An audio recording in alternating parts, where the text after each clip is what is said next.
를 맞이하여서 어떻게 맞이하십니까? 어떻게 맞이하십니까? 라는 제목으로 함께 말씀의 은혜를 나누도록 하겠습니다.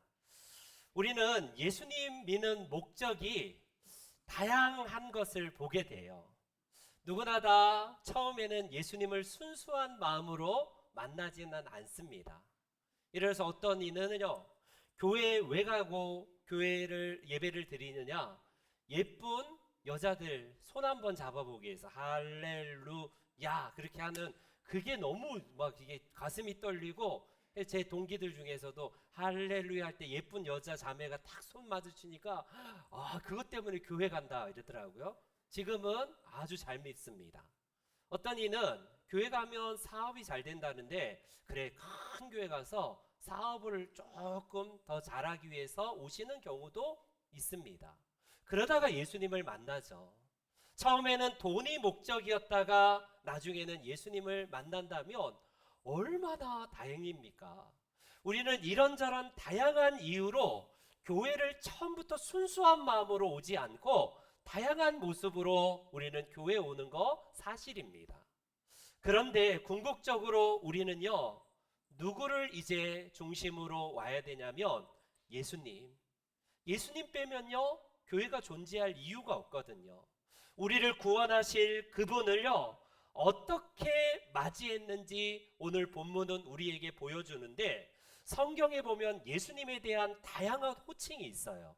여러분, 세상의 모든 위인들 중에 이처럼 많은 호칭이 있는 사람이 있을까요?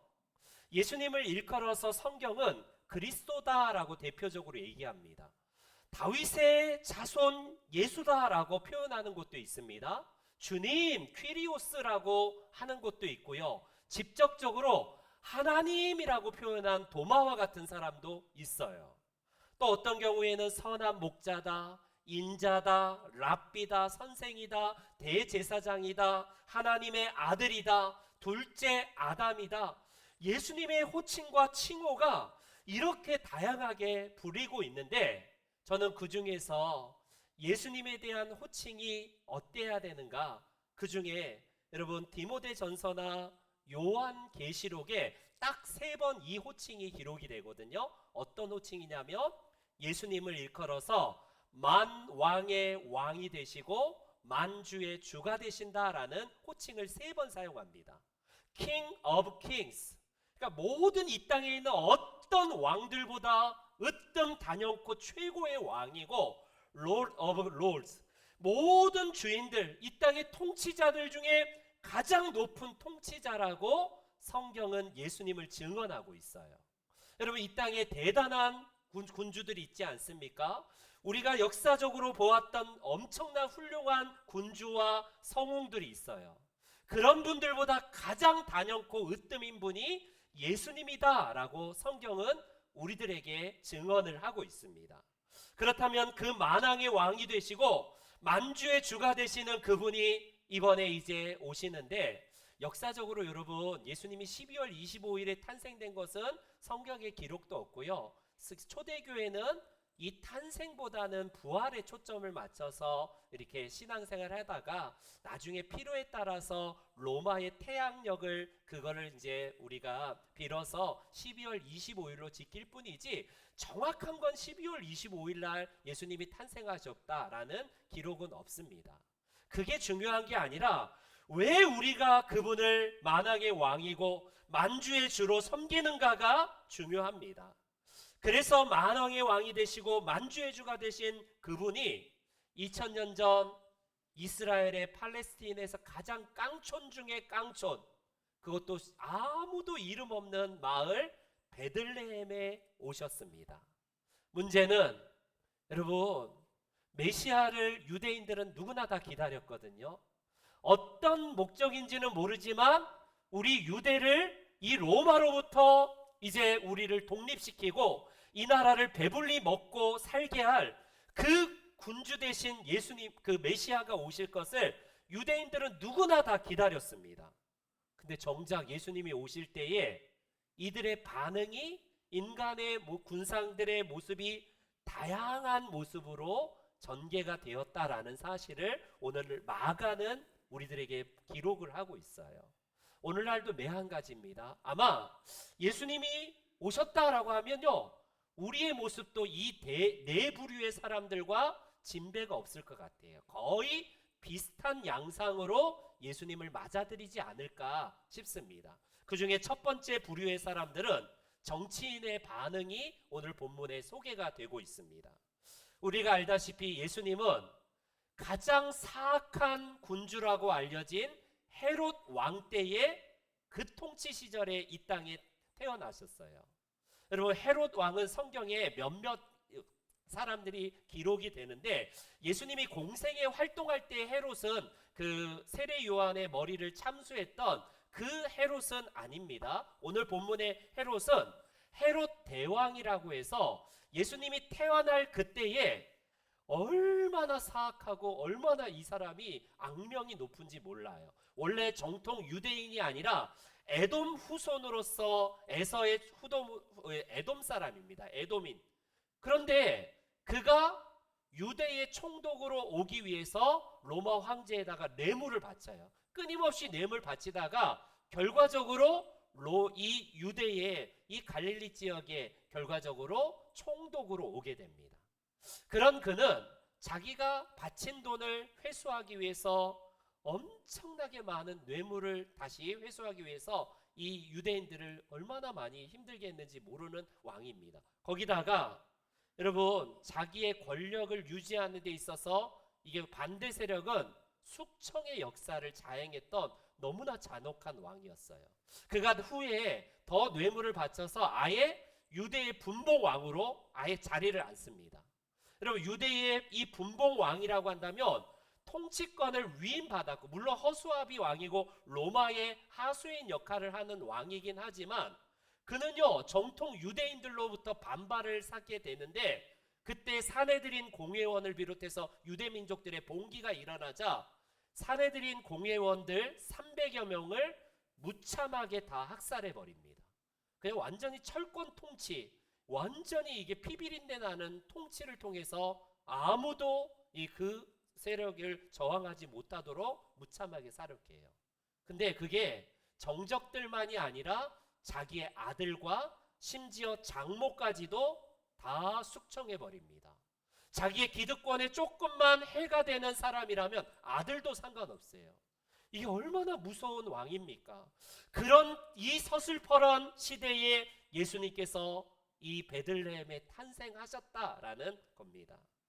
그런 그가 어느 날 동방으로부터 온 박사들이 이 예루살렘에 온 것을 들었고 그들을 왕궁으로 초대합니다. 그런데 동방에서 온 박사들이 어떻게 물어보는지 오늘 본문 1절과 2절에 이렇게 말씀을 하고 계세요. 2절에 동방의 박사들이 이렇게 헤롯 왕에게 물어봅니다. 유대인의 왕으로 오신 이가 어디 계십니까? 우리가 먼 동방에서 페르시아에서 그의 별을 보고 여기까지 경배하기 위해서 왔습니다라고 보고를 합니다.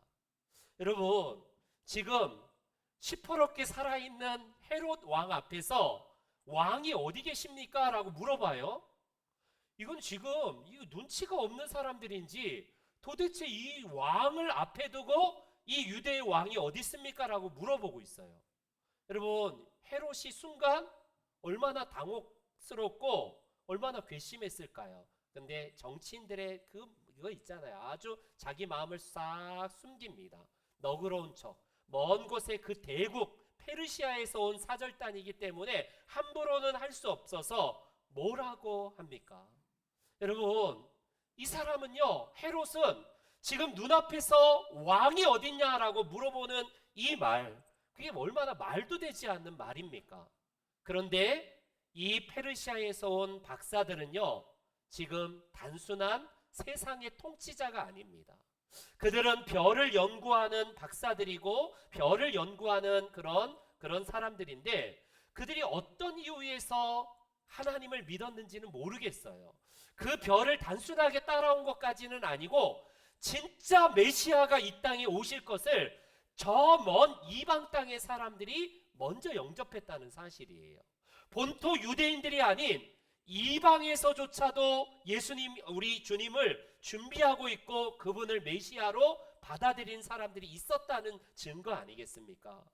만왕의 왕이신 그분이 어디에 계십니까? 라는 질문이에요. 당신은 단지 이 땅에서 몇 년 통치하다가 물러갈 사람이지만 영원한 왕이 되시고 우리의 메시아가 되시는 그 예수 그리스도 메시아가 어디에서 지금 탄생하십니까? 라고 질문하는 거예요. 이 질문을 받은 헤롯은 굉장히 생각이 복잡해지기 시작하고 어떻게 할까?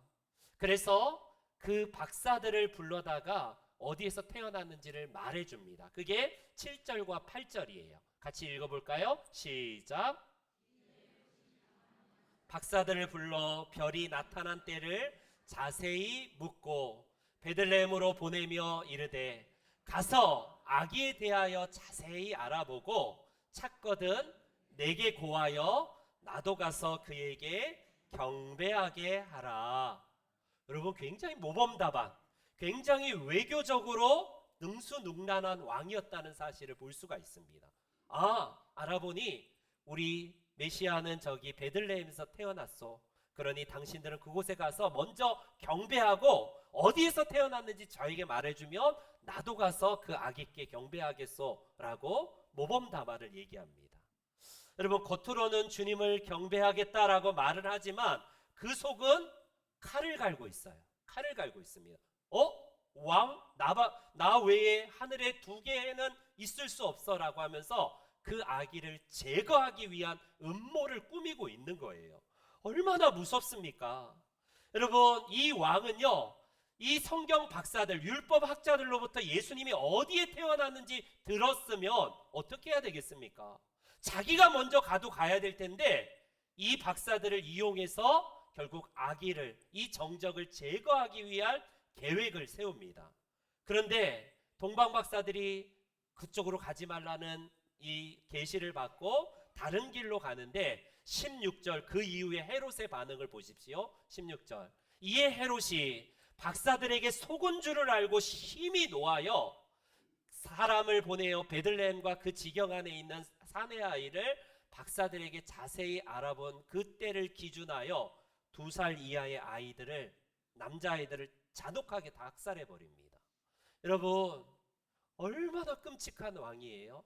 겉으로는 경배하겠소, 나도 예수께 엎드리겠소 라고 말을 하지만 속으로는 예수님의 탄생보다는, 기뻐하기보다는 오히려 자기의 기득권 유지를 위해서 아기들을 다 잔혹하게, 누구인지는 모르니까 그 베들레헴 일대에 있는 2살 이하의 아이들을 잔혹하게 학살했던 너무나 무서운 왕이에요.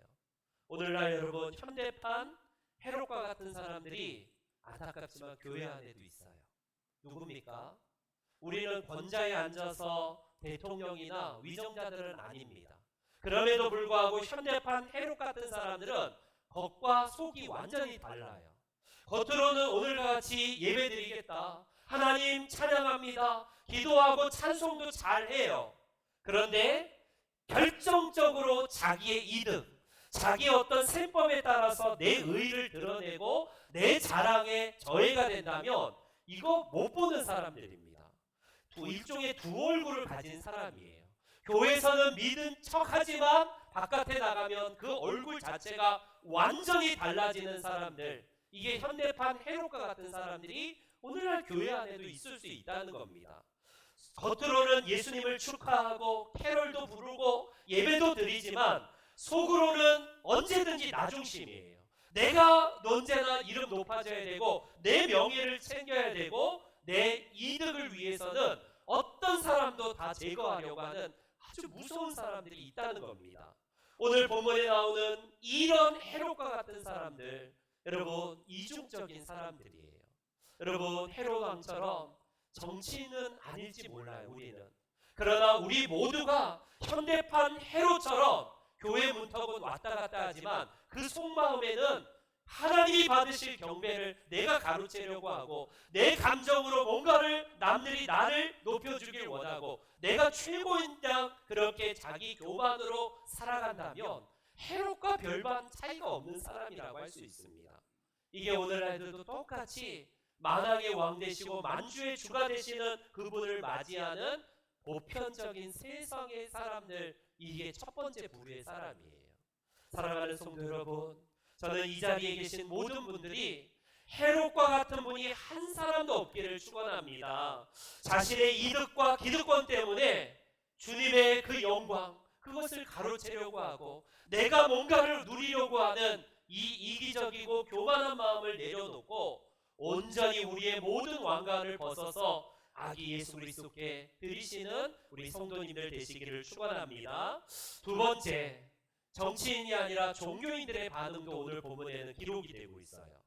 1세기 당시에 여러분 대제사장들과 이런 서기관들, 율법학자들은요 대표적인 종교 지도자들입니다. 엘리트 중에 엘리트였어요. 한편이 왕족의 개념인 이 헤롯과 같은 정치 지도자들이 있다면 또 한 축은 뭐냐면 이런 대제사장과 서기관 같은 종교 지도자들이 딱 자리를 합니다.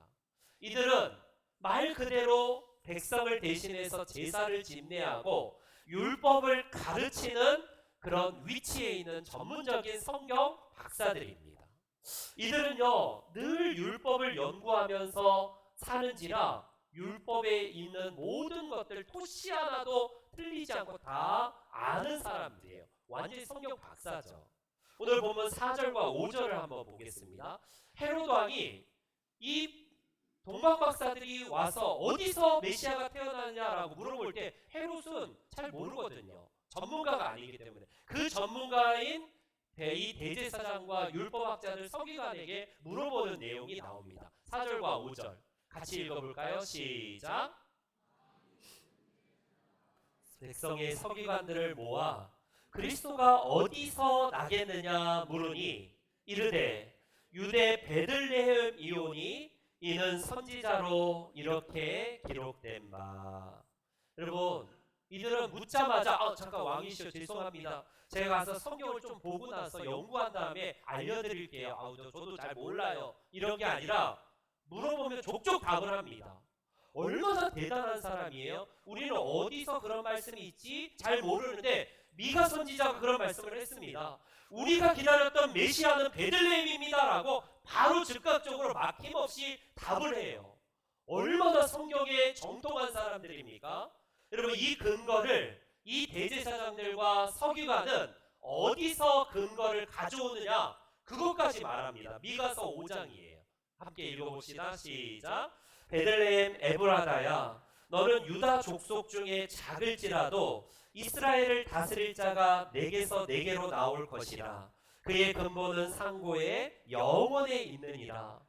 유대인들이 말씀을 통해서 예수님이 어디에서 나실 것을 아냐면 베들레헴에서 태어날 것을 누구보다도 이 율법학자들은 잘 알고 있습니다. 여러분 이렇게 말한 걸 보면 이들은 성경의 정말 박사들이에요. 정통한 자들입니다. 그런데 이상하죠? 예수님이 태어날 장소도 알고 있어요. 그리고 그들은 모든 성경 지식을 너무나 바삭하게 다 알고 있습니다. 그런데 아는 것이 행동으로 이어지지 않을 수 있다는 것을 이들을 통해서 볼 수 있어요. 예수님은 바리새인들을 향해서 뭐라고 하냐면 저들이 말하는 것은 듣고 닮아가되 저들이 행하는 것은 닮지 말아라고 예수님이 말씀합니다. 무슨 말이에요? 아는 건 많은데 행함이 없다는 거예요. 여러분 이게 서기관들과 종교 지도자들의 모습이었다는 겁니다. 여러분 메시아를 기다리는 것은 유대인들은 한결같이 누구나 다 메시아가 온 것을 기다려요. 오는 것을. 그런데 아이러니하지 않나요? 동방 박사들이 상서로운 별을 따라서 이곳에 왔다면 메시아가 왔다. 누구보다도 대제사장과 서기관들은 가장 먼저 버선발로 달려가야 돼요. 그렇게 먼 거리도 아니거든요. 8km 정도. 예루살렘 그곳에서 베들레헴까지 시골까지는 한 8km 정도. 그런데 저 먼 2,500km나 떨어진 그 당시 낙타나 말을 타고 왔을 이 지금 동방 박사들에 비하면 그냥 마음만 먹으면 빨리 달려갈 수 있는 거리입니다. 그런 그들은 예수님이 태어난 장소도 알고 언제 이제 태어날 것도 알지만 전혀 달려가지도 않고 경배하지도 않습니다. 왜요? 자기가 누리고 있는 기득권이 얼마나 좋은지 모르기 때문에 그렇습니다. 여러분, 메시아이신 그리스도께서 세상에 오셨다는 사실을 알면서도 심장이 안 뛰어요. 이게 지금 종교인들, 성경을 연구한 사람들의 특징이라고 본문은 말씀을 합니다. 여러분, 우리는 어떤가요? 오늘날 성탄절 되면 똑같이 또 뭐 예배 드리나 보다. 힘들어갑니다. 아무런 감각이 없어요. 오늘도 예배 드리는 데 있어서 습관적으로 예배 드릴 뿐이지 심장이 안 뛰고 기쁨이 없습니다. 똑같아요. 성경은 어디서 찾으라면 탁탁탁 찾고 성경 퀴즈하면 1등하고 누구보다도 성경을 많이 읽고 성경을 잘한다고 자부해요. 그런데 심장이 안 뜁니다.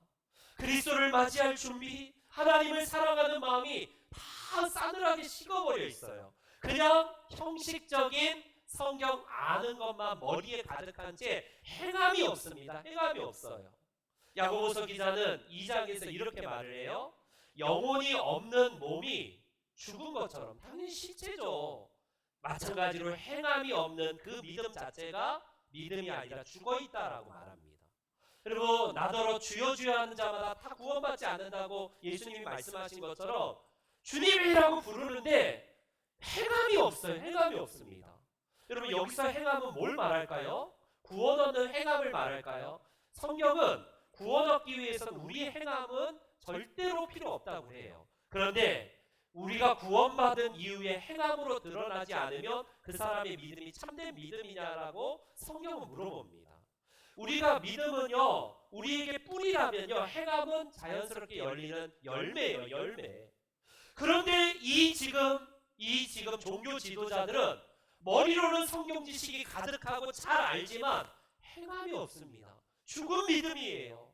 백성들로부터 와, 존경받고 대단한 엘리트네, 잘 믿는다라고 추앙을 받지만 정작 행함이 없어요. 아기 예수 그리스도를 맞이할 준비의 마음이 전혀 없습니다.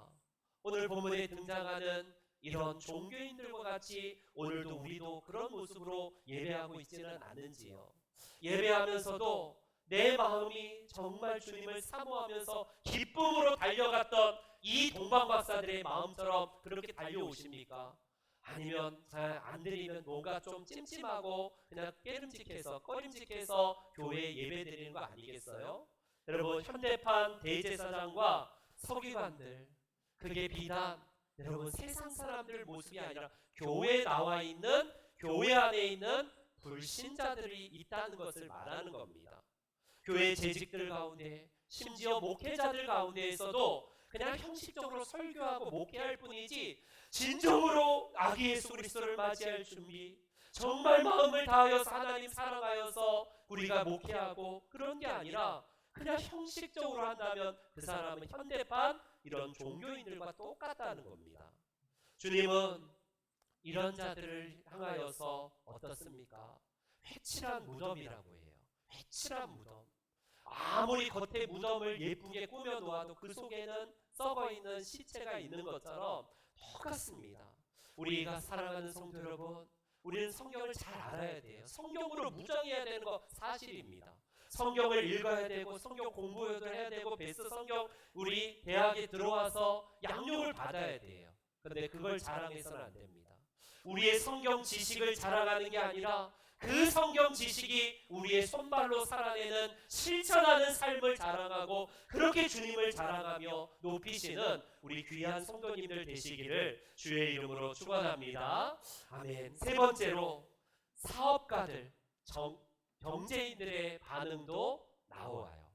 오늘 마태는 이 마리아와 요셉, 이 두 젊은 부부가 베들레헴에 찾아오는데 여관에 이제 묵을 곳에 대한 부분은 언급하지 않습니다. 근데 같은 기사를 누가가 2장에서 이렇게 기록하고 있는 대목이 나와요. 같이 한번 누가복음을 읽어봅니다. 시작. 고유에 누였으니 이는 여관에 있을 곳이 없음이러라. 여러분, 만삭이 된 이 지금 마리아를 먼 곳에서 나사렛에서 여기까지 데리고 오다 보니까 다른 사람들은 빨리 가는데 만삭의 몸을 어떻게 빨리 갑니까? 그 조그만 촌동네 베들레헴에 호적을 등록하기 위해서 황제의 명을 따라서 모든 사람들이 등록하러 가는데 어찌 보면 가장 꼴찌로 이 베들레헴에 도착을 했어요. 문제는 뭡니까? 베들레헴이 시골이라서 여관 시설이 그렇게 넉넉지 않은 것도 사실입니다. 그런데 여러분, 이들이 이곳에 도착했을 때에 이 여관방을 두드리고 저 여관방을 두드려도 아무도 이들을 맞아주지 않아요. 왜 그럴까요? 오랜만에 진짜 여관 주인의 입장에서는 대목을 맞았거든요. 그동안 벌이가 변변치 않았는데 황제의 명에 따라서 이 시골 동네에 엄청나게 많은 사람들이 몰려들고 호적을 하기 위해서 왔는데 가장 늦게 도착했을 이 젊은 부부에게 방을 내어주는 사람은 아무도 없습니다. 왜요? 돈이 그들 가운데 눈에 들어오거든요. 여러분, 저는 비즈니스를 열심히 하고 있는 이 여관 주인을 뭐 흠말거나 비난할 생각은 없습니다. 최소로 자기도 돈을 벌어야지 먹고 살기 때문에 당연한 거예요. 문제는 뭡니까? 여러분, 저 페르시아에서 별을 연구한 그 사람들이 저 별은 상서롭다, 저 별은 예사스럽지 않은 별이다라고 해서 여기까지 왔고 그 별이 멈췄던 곳까지 찾아옵니다. 그렇다면 베들레헴 사람들은 어떤 사람들이에요? 대대로 조상 때로부터 율법으로부터 이 마을에 메시아가 탄생할 것을 아는 사람들입니다. 여러분, 가장 가까이에서 기적의 장소, 메시아가 태어날 것을 준비하는 그 마을 사람들이 예수님을 맞을 준비가 없다는 거예요. 더군다나 그 밤에 별이, 상서로운 별이 저 위에 떠 있다며 메시아가 온 거 아닐까? 그들은 단박에 알아봐야 되는데 돈을 벌기 위해서 아무도 그 일행을 맞아들이지 않는다는 겁니다. 마리아와 요셉, 그 젊은 부부가 만상으로 아이를 낳으려고 하면 자기 방이라도 내주어야 될 터인데 아무도 지금 이 두 부부를 맞이할 사람은 아무도 없다는 거예요. 여러분, 왜 그랬을까? 돈을 벌기 위한 게 목적이고 돈에 신경 쓰다 보니까 결과적으로 메시아를 맞이할 준비를 베들레헴 사람 중에 아무도 하지 않았다는 것입니다. 여러분, 놀랍지 않아요? 예수님이 만약에 이 땅에 오실 때에 오셨는데도 못 알아본다라고 한번 생각해 보세요. 그럴 개연성은 있을 것 같아요. 베들레헴 사람들은요, 이 마을에 언제든지 예수님이 오실 것을 준비해야 될 사람이고 그 밤도 상서로운 별이 떠서 그 밤에 별이 빛나고 있다면 메시아가 올 거다라는 것을 단박에 알아차려야 되는데 별을 보는 대신에 돈을 봅니다. 돈을 보면서 살아갔던 사람들이 바로 베들레헴 사람이었고 이 여관 주인이었다는 사실입니다. 여기서 중요한 건 뭘까요? 여러분, 현대판 이런 여관 주인이 베들레헴 사람들처럼 우리 교회 안에도 이런 존재가 있을 수 있다는 거예요. 겉으로는 예배를 합니다. 잘 다해요. 근데 그 마음에는 돈을 예배하는 사람이에요. 몇 년 전에, 며칠 전에도 그랬다고 그러는데 그 우리나라에서 뭐 높은 옥상에 올라가서 건물에 올라가서 돈을 뿌리는 사람이 몇 천만 원씩 막 뿌린 사람이 있대요. 근데 지금은 저 돈 주워가면 점유이탈죄로 큰일 납니다. 근데 예전에 그런 법들이 조금 좀 완화됐을 때 사람들이 저같이 막 신사들이 다 점잖게 거기서 돈이 떨어지면 하면서 가는 게 아니라 돈에 눈이 막 기울어서 막 자기 옷이 더럽혀진도 모르고 막 줍습니다. 미니스커트 입고 뾰족구두 입었던 이 뾰족구두 신고 지나간 아버지도 제 속옷이 보이건 그냥 뭐 어때 옷이 더럽혀지건 상관없이 어떻게든지 돈을 막 주워 담기 위해서 혈안이 되어 있는 것을 몇 년 전에 우리는 보았어요. 여러분, 천 목사도 아마 여기 만수동의 빌딩에서 누가 막 몇 억을 막 뿌리면 예배 뒤로 하고 막 달려갔을지도 모르겠어요. 여러분, 돈의 위력입니다. 돈이 주는 매력이 엄청나다는 걸 알 수 있어요. 그냥 딱지를 뜨려도 딱지 5만 원 끄는 것보다 그냥 운전수들도 내려서 돈을 줍느라 혈안이 되고 교통이 마비된 일도 있었던 것을 우리는 몇 년 전에 보았습니다. 돈이 이만큼 위력이 있는 거예요. 여러분, 황금을 우리에게 있어서 황금 만능주의. 예수님은 설교 중에 가장 많이 설교한 첫 번째가 뭐였냐면 돈에 대한 설교를 예수님이 많이 하셨다는 거 아십니까? 하나님과 돈 중에 하나님을 더 섬겨야 된다라고 예수님은 끊임없이 말하지만 오늘날 우리는 돈 때문에 예수님 경배하는 것은 조금 덜하기도 해요. 솔직한 우리입니다. 돈 때문에 하나님을 섬기는 것보다 오히려 돈으로 말미암아 내 마음에 돈을 예배하고 돈을 사모하는 것이 우리의 보편적인 모습일지도 모르겠습니다. 여러분, 사업의 일로, 직장의 일로 아무리 바쁘더라 할지라도 우리 주님을 경배하는 것이 가장 귀한 일임을 믿습니다. 이 귀한 경배의 마음을 우리 주님 앞에 드리시는 귀한 성도님들 되시기를 주의 이름으로 축원합니다. 마지막으로 네 번째, 여러분, 진정한 예배자가 나옵니다. 진정으로 아기 예수 그리스도가 오실 때의 마지막 네 번째 부류의 사람은 누굴까요? 그 당시에 여러분 이방 사람들이에요. 본토 유대인도 아닌 저 멀리 페르시아에서 별을 따라서 이곳까지 온 이방인들입니다. 유대인들의 입장에서는 이방인들은 지옥의 땔감, 하나님이 버린 사람들, 이런 개념이 있었어요. 그런데 예수님이 이 땅에 태어나셨을 때 가장 먼저 예수님을 경배한 그룹은 이방인이었습니다. 거기다가 본토 유대인들 중에서 세리와 죄인처럼 왕따 당하고 손가락질 받았던 그룹이 누구였냐면 목자들이었습니다. 목자들은 오늘날 우리가 볼 때는 굉장히 점잖고 굉장히 우아하게 보이고 목가적인 모습으로 평화적인 직업자로 보이죠. 그 당시 2000년 전에는 세리와 창녀와 같은 계열의 아주 손가락질 받았던 사람들이에요. 그런 그들이 목자들이 예수 그리스도의 오심을 축하하기 위해서 베들레헴으로 가지 않습니까? 거기다가 예수님이 태어나시고 이제 자라셨을 때에 소외된 계층인 노인, 시므온과 안나와 같은 정말 메이저급의 사람들이 아니라 마이너리티의 사람들, 그 사람들이 예수님을 맞이했다는 사실입니다. 여러분, 바로 예수님을 경배하기 위해서 그들이 오는데 페르시아에서 이 팔레스틴까지 2,500km예요. 지금은 자동차로도 몇 시간 걸리겠습니까 이거. 그런데 그 당시 낙타나 말을 타고 왔다면 몇 달이 걸려서 이 길을 왔고 다시 돌아가려면 5,000km 왕복. 오다가 강도떼를 만나서 가진 돈을 빼앗길 수도 있고요. 사나운 맹수를 만날 수 있고 풍토병에 걸려서 몸이 완전히 사망하거나 질병으로 어려움 겪을 수도 있습니다. 그러나 그들은 목숨을 걸고 별을 따라서 예수님을 맞이하기 위해 먼 이방인들이 박사들이 이곳에 왔다는 사실입니다. 여러분, 그들이 와서 주님께 드린 세 가지 예물, 황금과 유향과 모략을 오늘 본문에는 드렸다라고 말합니다. 오늘 어떤 학자들은 황금과 유학은 각자 무슨 영적인 의미가 있다라고 이렇게 영해를 하더라고요. 저는 뭐 영해라는 의미, 상징적인 의미보다는 그냥 단순하게 생각해요.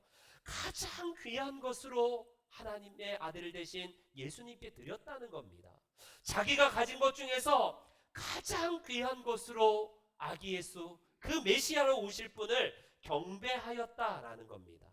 여러분들은 이 예배에 왜 참석하셨습니까? 천 목사 얼굴 보러 왔어요? 아니면 전도회에 우리 주변 사람들 오늘 만나서 좀 교제하기 위해서 왔습니까? 오늘 국수가 맛있는데 국수 먹기 위해서 이 자리에 오셨어요? 아닐 겁니다. 우리는요, 동방박사들이 주님을 만나기 위해서 먼 거리에서 목숨을 걸고 달려왔던 그 자세처럼요, 예수님만 높이기 위해서 온 줄로 믿습니다. 우리가 목숨 걸고 주님 만나겠다, 내 가장 첫 자리가 항상 예수님이다라고 하는 그 마음이 있다면요, 은혜 받지 마라고 해도요, 우리는요 은혜 받는 자리를 찾아서 주님을 만날 줄 믿습니다. 이제 결론을 맺을게요. 미국의 시카고의 한 부자가 자기 아들이 그 소아마비로 어려움을 겪었습니다. 미국에는 소아마비 전문의가 없었던 그 옛날에 오스트리아의 전문의 딱 한 명, 로런스라는 이 전문의가 오스트리아에 살고 있다는 소식을 들었던 시카고의 부자가 그를 초빙합니다. 초빙하여서 자기 아들을 돈을 들여서 제발 좀 고쳐달라고 사정하여서 로렌스 박사가 이 아들을 치료해요.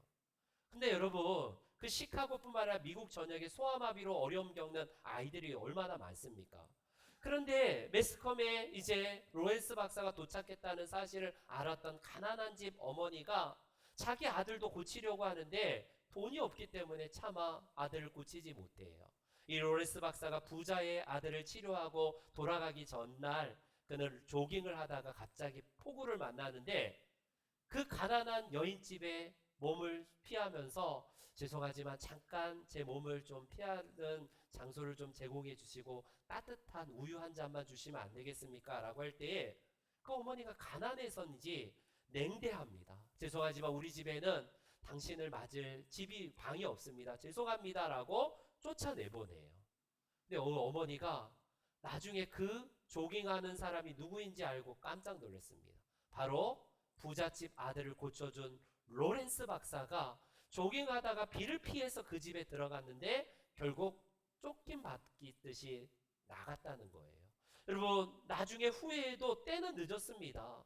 만약에 그 여인이 가난하지만 따뜻한 우유라도 대접했다면 여러분 그 아들이 고칠 수 있는 기회가 날아간 거 아니겠어요? 마찬가지입니다. 시카고에 있는 그 마을에 있었던 일처럼 2000년으로 거슬러 올라가서 팔레스틴 땅 그 베들레헴 일대에 있었던 일처럼 오늘날도 이런 일이 우리 가운데에도 일어날 수 있다는 거예요. 예수님이 어느 날 호련히 우리 가운데 재림주로 오셔서 만왕의 왕으로 만주의 주로 오실 터인데 어떤 이들은 헤롯처럼 두 얼굴을 가진 채 내 명예, 내 욕망, 내 이득만을 위해서 살아가다가 주님 경배하지 않는 사람들도 있을 겁니다. 두 번째, 어떤 이들이 있어요? 성경을 잘한다고 하고 정말 기도도 잘한다고 하고 늘 교회 주변에 언저리에 있지만 경배의 마음이 전혀 없어요. 결과적으로 무늬만 그리스도인, 그냥 무늬만 그리스도인으로서 살아가는 사람들도 있다는 겁니다. 세 번째, 가장 기적을 가장 가까이에서 경험했을 베들레헴 사람들, 그들이 이 메시아가 우리 마을에 오실 거야 라는 것을 알지만 그 상서로운 별에도 불구하고 별이 떴고 이 마을에 오늘 이 우리 마을에 이 메시아가 탄생한 건 아닐까 아무도 관심 없어요. 이런 사람들처럼 늘 평상시에 예수님 오신다, 예수님 맞이할 준비하자고 하지만 정작 예수님이 오셔도 아무런 반응이 없는 사람도 있을 겁니다. 마지막으로 이 동방에서 온 박사들처럼 목숨과 생명을 걸고 그들이 정말 두고 온 과정과 모든 걸 다 희생해서라도 가치 있는 것으로 예수님을 높였던 동방 박사와 같이 주님을 맞이하는 그 순간에도 이런 여러 인간 군상들의 모습이 우리 주님의 재림 때에도 똑같이 펼쳐질 겁니다. 바라기는 저와 여러분들이 만왕의 왕으로 오신 그분 예수 그리스도를 동방 박사들처럼 경배하며 그분을 높이시는 모든 성도님들 되시기를 주의 이름으로 축원합니다. 아멘. 다 같이 일어나